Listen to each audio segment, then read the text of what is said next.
Hello and welcome to this second episode in this video series which has the umbrella term Sesame Street, a play on words on Sesame Street.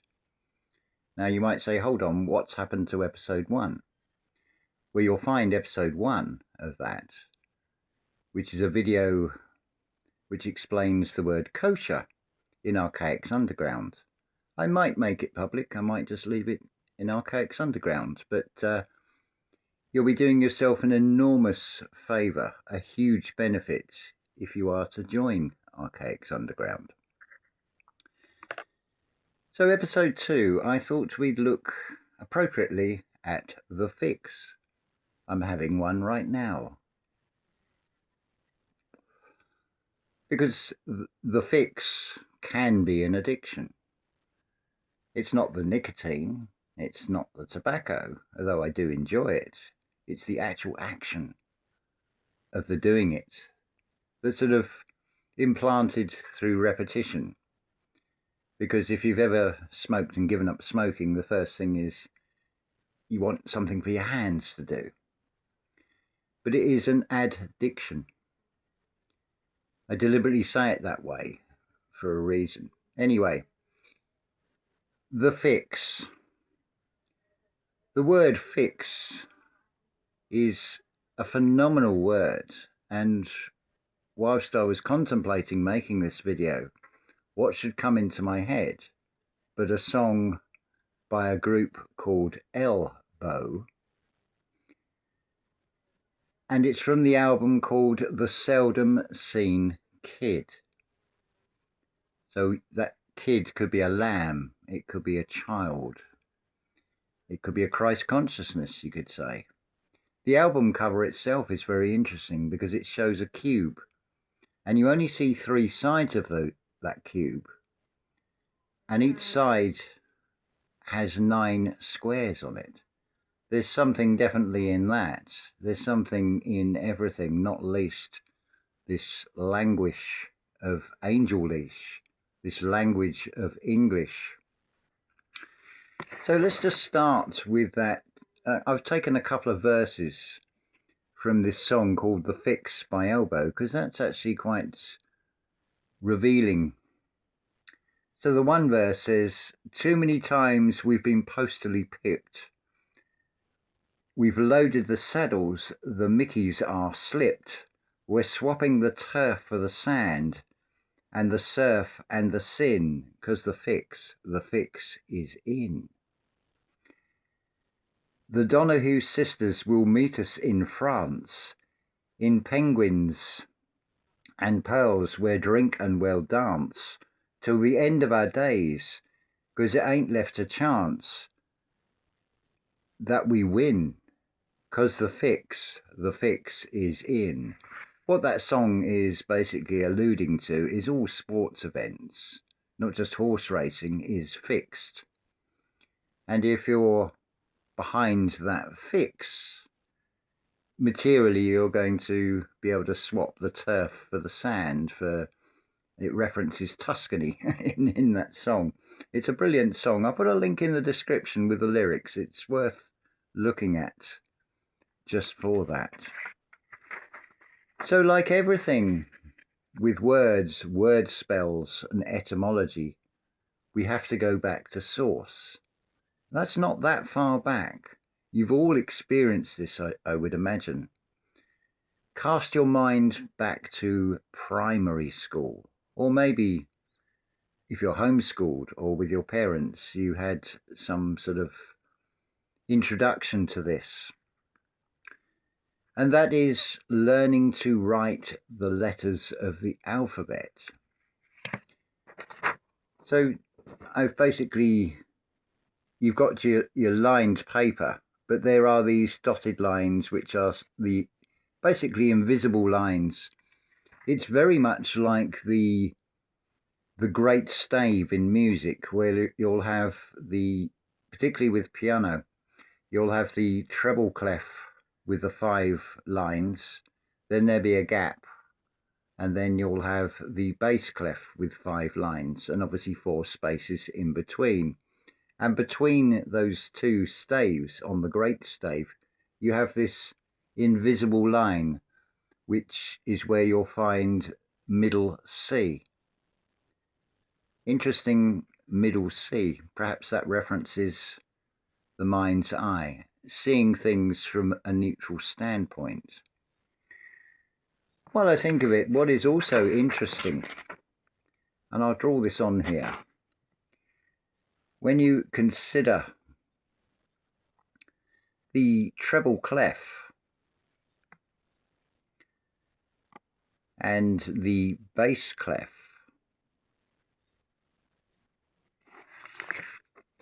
that they also seem to show something. Certainly the treble clef is very similar to a hand gesture in Reiki healing. And I can't help but notice the bass clef is very much like that Fibonacci golden spiral.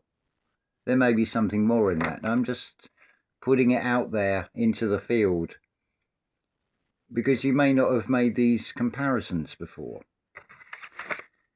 But let's get on with the fix. It's a very interesting word, all its different connotations. The fix can be in relation to some kind of an addiction. A little reminder to relight this. The fix can be, like is shown in that song, that sports events are fixed and much else in this life is fixed. You also have, in Christianity, the crucifixion. And if you can't hear the word fiction in crucifixion, then you need to take a fresh approach and really seeing what is being shown with that word. You can fix something to the wall, like a picture with a nail. You can nail yourself to a cross with a false belief system. You are well and truly fixed with that. But the actual characters of that word, we're going to go back to the childlike wonder here.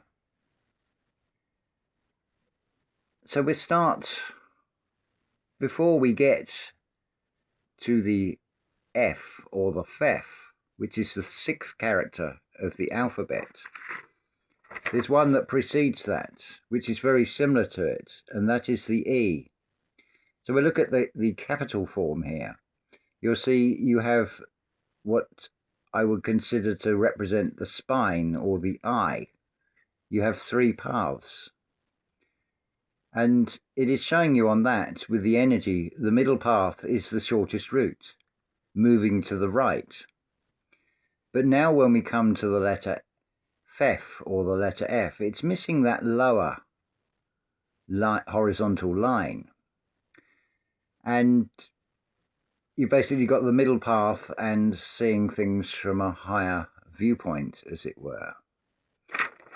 But if we take this letter Fef in its lowercase, I'm just going to draw this in here.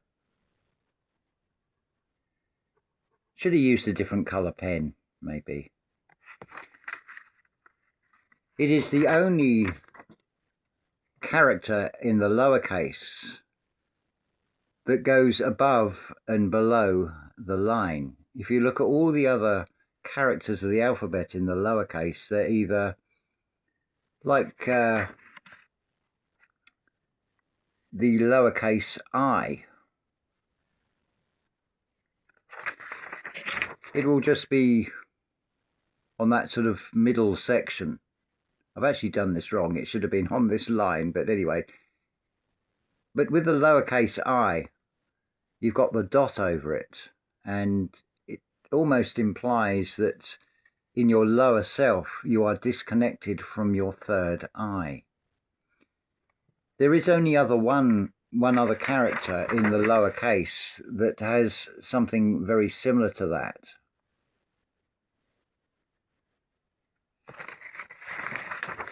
And that is the letter J. Again, it has the only other one that has this single dot that's disconnected in its lowercase form. what follows that is another interesting character or letter, the K. There's something strange about those two letters, the J and the K, because they're recent insertions. And when you consider words like kosher and Judaism, they've written themselves into a story like in the Bible. Because is there any need for a J or a K? Because the J, the sound of the J is expressed by a soft G, like in giant. You could really spell that with a J or a G. Looking at this from the perspective as if you were a child and you weren't told how to spell a word, you may think giant starts with the letter J. And the K, what really is the purpose of the K? Because it is well and truly covered by the hard sound of the letter C. So they're two characters that have been inserted into the alphabet, which I feel also gives a big clue when we look at this on a wider perspective. So let's take this word fix. We'll go with the capital form. We just put these in here. So ignore the first E, but the fix, you've got the middle path, you've got the higher view, you've got the capital I.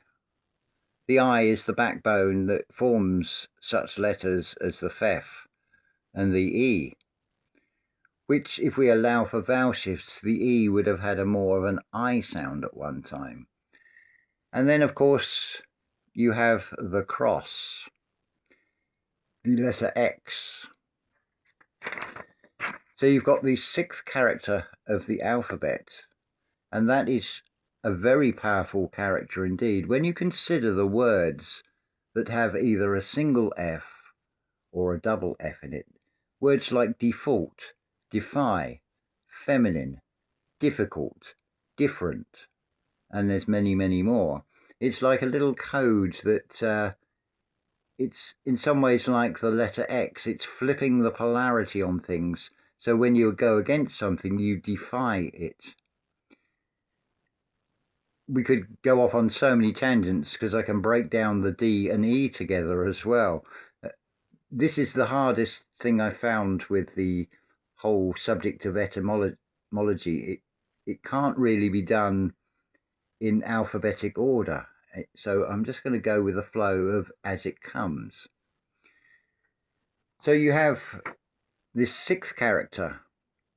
Then you have the I, which is the ninth character.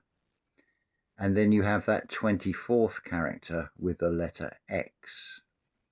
And strung together, it's a very powerful symbol in its many connotations with this word fix, and how that can be used in so many words. You'll find this with many words. Think about the word can. Can I? Or I can, or you can vegetables. Because you can see An, which may reference the first name of God, which is Anu. It's contained within something. So you could say that we have been canned, but if you put I in can, you're going to get Cain. So you can also probably hear in Cain and Abel, you can hear the word cannibal. But can you hear can and Abel in cannibal or Cain and Abel? It's an interesting wordplay. Whatever the origin of these characters we call the alphabet is certainly very well thought out. And these combinations of letters are really interesting when you start breaking them down and looking at these things. What's just occurred to me, just looking at this word fix, we have the F, which seems to be something that flips a polarity. which then, if you express this in Roman numerals, you have a 9. So you could say F to the 9, 9 being the number of completion. So it sort of almost alludes to that we're being defiant, or we're being defensive against a divine outcome to something. I just thought I'd put this out there. I've not sort of really pre-planned what I was going to say. It's just letting this all flow. You may, of course, think I'm just playing with the words and it's just fictitious. It's fiction or fictional. I leave that to you to decide. But I'm coming from the approach of that childlike wonder about things. That wonder of, oh, now this is interesting. So yeah, this word fix reveals an awful lot. It's not the only word by any stretch of the imagination. It's quite incredible where we can go with this. And it does overlap, as I've shown, with music and that great stave. So you don't have to go far back. Just have to go back to seeing those invisible lines or those dotted lines that would have been put in when you haven't really mastered the use of the pen and you're trying to copy these characters, these letters, to get them right, which you then write, of course. See, it gets to the point when you start looking at etymology, you start being, oh, every word I'm saying, I'm seeing and hearing far more in it. It's like, in what sense are we saying the word right? Because it's one of many words when expressed as in writing something, you have that silent character, in this case, the W in front of it. Consider words like where, when, why. You can almost hear the sound depending on how you pronounce the words, but if you take away the W, you find the answer is here, because you are a presence in the present.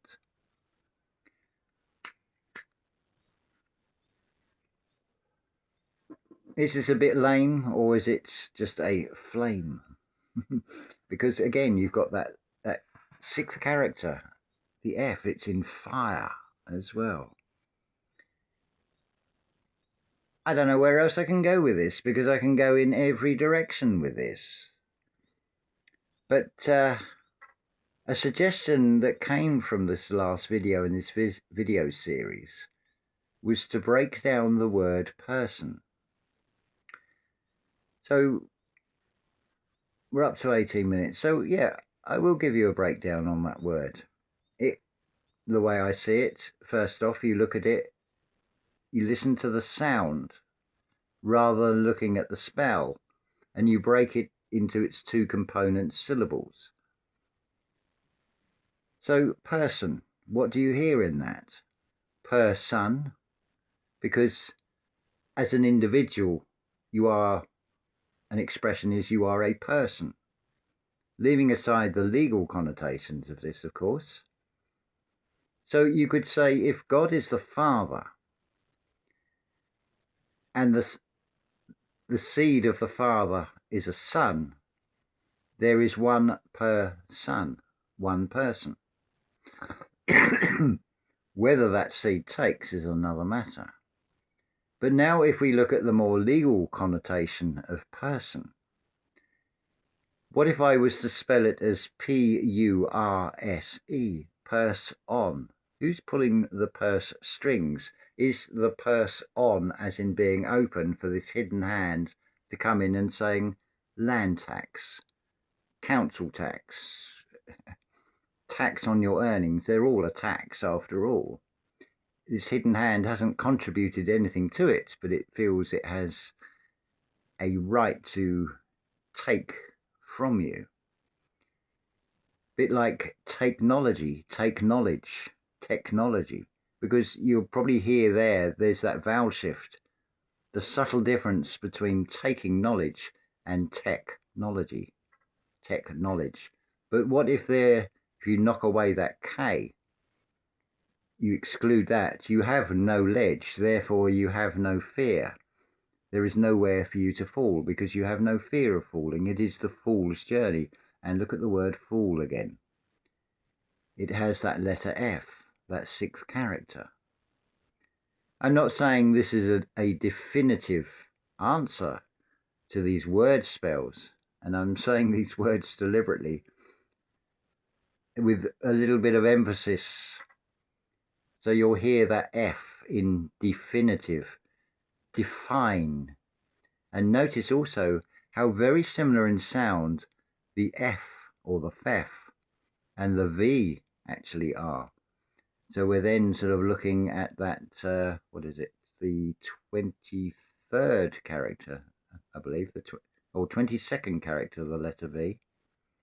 So you got a 22. So the numerics definitely come into this as well. Now, an interesting thing, if you are to write the alphabet out in 3 lines of 9, because there are 27 letters or 27 characters in the alphabet in both the upper and lower case, I'll leave off about that final silent player, that 27th character, to another video. But what you'll see, if you write it out, A, B, C, D, E, F, G, H, I, and then you start the next line, J, K, L, M, if you look vertically, when you come to the F, below that is the 15th character. So you've got the 6th character, the 15th character, which is the O. And then below that 24th character, the X, which gives you the word fox. So are you being outfoxed by the spell? Or are you able to see things? I have done a breakdown on when you read these characters vertically, that it actually does spell something out as well. But just contemplate what that final 27th character might be in both the uppercase and the lowercase. They're similar symbols, but they're not the same. And see what you come up with, but I will cover that in the next video, because without that 27th character, and it does make sense that there will be 27 rather than 26, because it is balanced in 3 nines. And there's a reference there to 3, 6 and 9 with Nikola Tesla, what he said about those numbers. And also right back to the start of this video, the album by Elbow called The Seldom Seen Kid, with that cube with those 9 squares. So it's showing 3 nines on that image on that album cover.